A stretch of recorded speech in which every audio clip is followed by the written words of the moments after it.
Bugün sizlər üçün samsa resepti paylaşıram.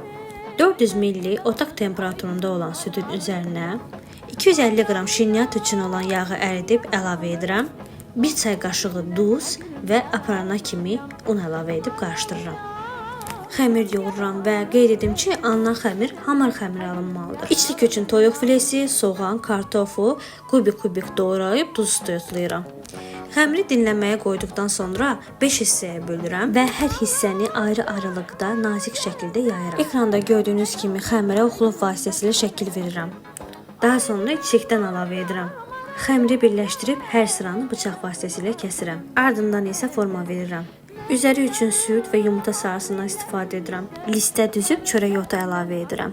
Beləliklə samsalarımız hazırdır. Sizə nuş olsun, mənə də xoş olsun.